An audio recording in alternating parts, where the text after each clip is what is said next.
महाराज पैदा हुए। कद्रू ने सर्पों से कहा, बेटा पूंछ सफेद है, जाओ इसे काली कर दो, तुम लिपट जाओ। सर्प दौड़े दौड़े गए और उस पूंछ से लिपट गए। जब काले सर्प पूंछ से लिपट गए तो पूंछ काली नजर आने लगी, लेकिन उन दोनों में बहस हो गई थी। अगर पूंछ सफेद हुई तो मैं तेरी दासी बन जाऊंगी, और पूंछ काली हुई तो तू मेरी दासी बन जाना। पूंछ सफेद ही थी, लेकिन वो सर्प लिपट गए तो पूंछ काली हो गई। घोड़ा सामने से बलि का निकल गया, कद्रू की विनता दासी बन गई। विनता के गरुड़ जी महाराज पैदा हुए। एक दिन गरुड़ जी महाराज ने पूछा, महाराज कि तू मौसी की दासी बन के क्यों रहती है? और बात भी सही है, कहीं कहीं जेठानी ऐसी आ जाती है, दौरानी पे हुक्म चलाती है, जिंदगी बर्बाद कर देती है, दौरानी की जीने नहीं देती। और किसी किसी घर में नंद भी ऐसी हुई जाती है। अरे किसी किसी घर में तो ऐसी नंद होती है कि भाभी से इतना प्रेम करती है कि कुछ पूछो ही नहीं। और किसी किसी घर में ऐसी नंद पैदा हो जाती है कि उनकी दुश्मनी की बस व्याख्यान नहीं कर सकते, कितनी बड़ी दुश्मनी। तो गरुड़ ने पूछा, बहुत दुखी रखती थी कद्रू। गरुड़ ने पूछा, भैया तू मौसी की दासी बन के काम क्यों करती है? विनता ने कहा, बेटा मैं एक शर्त हार गई हूं, और उस शर्त के हारने के बदले में मुझे दासी बनना पड़ा। गरुड़ जी ने कहा, मौसी मैं ये कहना चाहता हूं, तू मेरी मां का दासीपना कब मुक्त करेगी? मेरी मौसी को दासीपन छुड़ाने का क्या मोल चाहिए तुझे?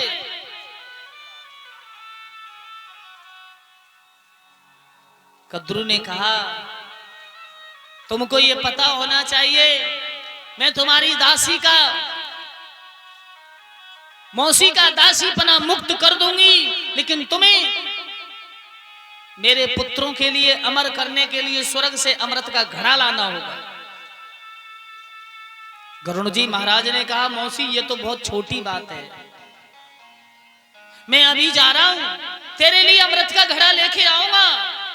गरुड़ आसमान की ओर उड़े, अपने पंखों से इतनी तेज हवा गरुड़ ने की, देवता वैकुंठ में अंधे हो गए।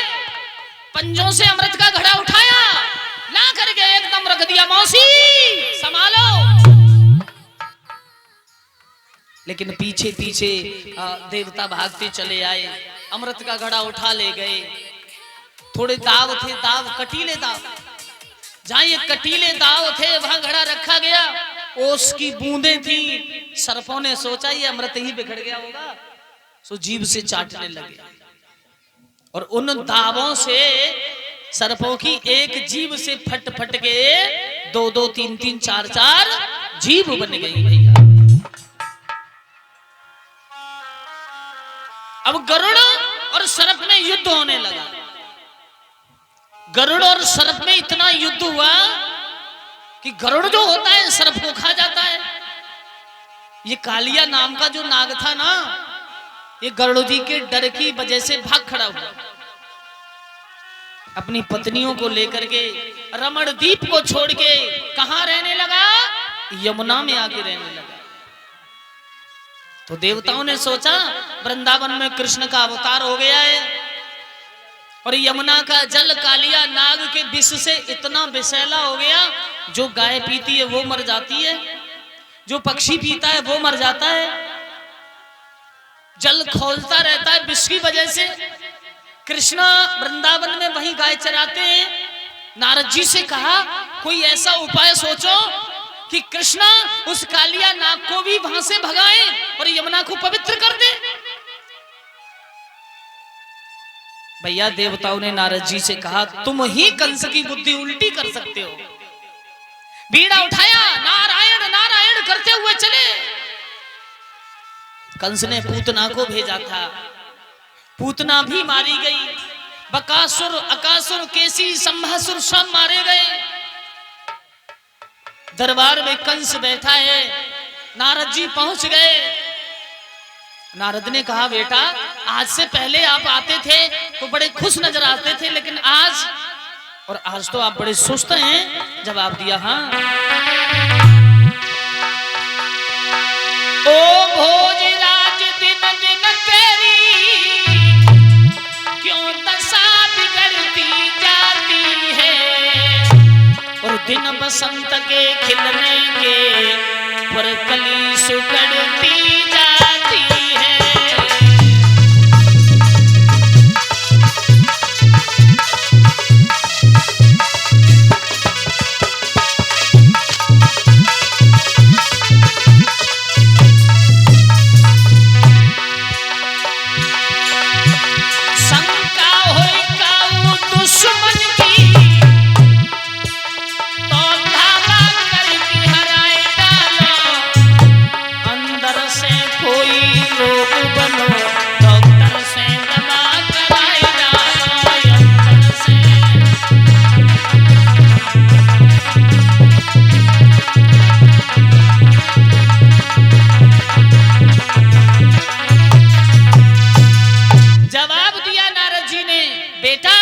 से पहले जब हम आते थे आप बड़े खुश नजर आते थे, और आज हमने देखा आपका चेहरा सुस्त है, आपके चेहरे पर मुरझाई चाहिए।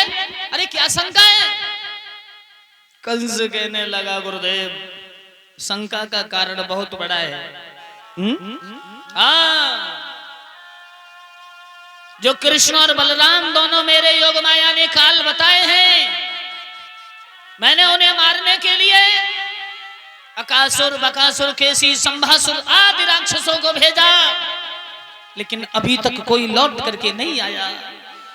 गुरुदेव किसी ने मुझे यह नहीं बताया कृष्ण काला है, कृष्ण गोरा है, कृष्ण पतला है, कृष्ण मोटा है, कृष्ण कैसा है। नारद जी बोले नारायण नारायण। बस उन छोटे छोटे बच्चों से बेटा इतने डर गए। कंस कहने लगा गुरुदेव जिनको तुम छोटा बताते हो उन्होंने उस ब्रज को आबाद कर दिया। जवाब दिया नारायण नारायण। बस बेटा एक बहुत अच्छा उपाय है। यमुना में कालिया नाग रहता है, तुमने सुना है? कंस कहने लगा हाँ मैंने सुना है कालिया नाग रहता है, और इतना विषैला कि जहां का जो जल पीता है वो मर जाता है। नारद जी बोले बेटा बस समझ लो तुम्हारा काल मारा गया। कैसे मारा गया?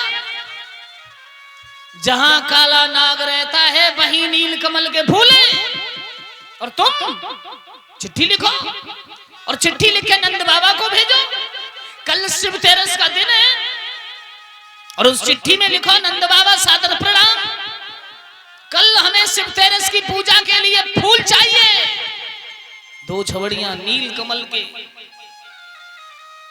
बेटा नारद कृष्ण बहुत हठीला है, पता चलेगा फूल तोड़ने जाएगा नाग उसे डस लेगा मर जाएगा, और किसी तरह से अगर फूल तोड़ने ना जाए तो एक राजा का आदेश ना मानने के जुर्म में नंद उपनंद कृष्ण उनको पकड़वा के जेल में डलवा देना। कंस कहने लगा वाह ये तो गुरुदेव बिल्कुल सत्य है। बिल्कुल। मंत्री को बुलाया है, मंत्री इधर आओ। मंत्री आया, चिट्ठी लिखी नंद बाबा के लिए।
कल शिव तेरस का शुभ दिन है।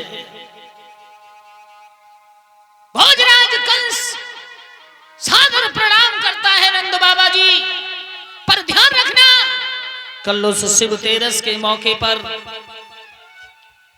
तुम्हारे लिए 2 छबड़ियां नील कमल के पुष्प लाने हैं। सज्जनों, चिट्ठी को लिखा